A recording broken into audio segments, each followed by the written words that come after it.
This is Digital Collegian reporter Jesse Baker here at the Ashland County Office Building, where the Board of Elections gave us a tour of what it's like during election night.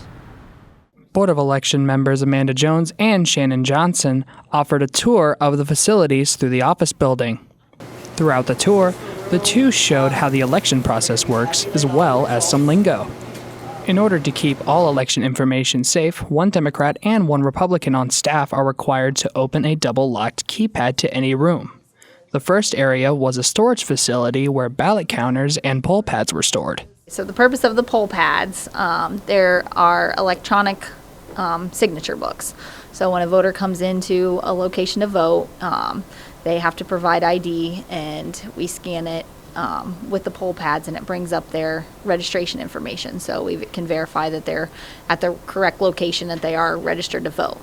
So they sign in on the poll pads, and we're able to issue them a ballot from the poll pads. The poll pads will print off a slip that tells the poll workers what ballot to issue to the voter. The next area was the absentee room. Within the room were various shelves where mail-in ballots are organized by precinct, such as Lake County, Richland County, and Loudonville. There was also a bin that contained problem ballots, which Amanda Jones explained.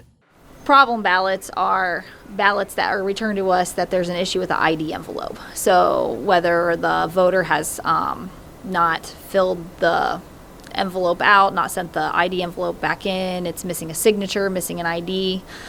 So we require that on a ballot, on a mail-in ballot, to come back so that we can verify that it was that voter who sent that ballot in.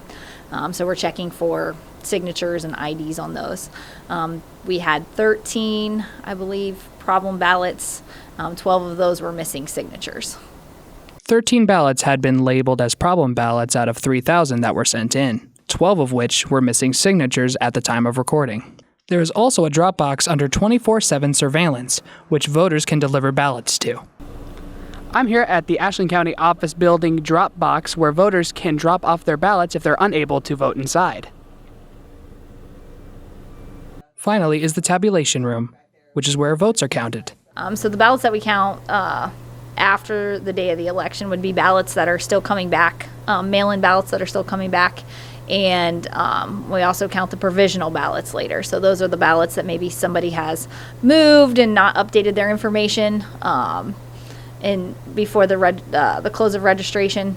So those are the ballots that we're counting, and a lot of them are the absentee ballots by mail that were postmarked. They have to be postmarked the Monday, the day before the election, Monday the 7th. So those are still coming back in the mail, and we're counting those ballots after election.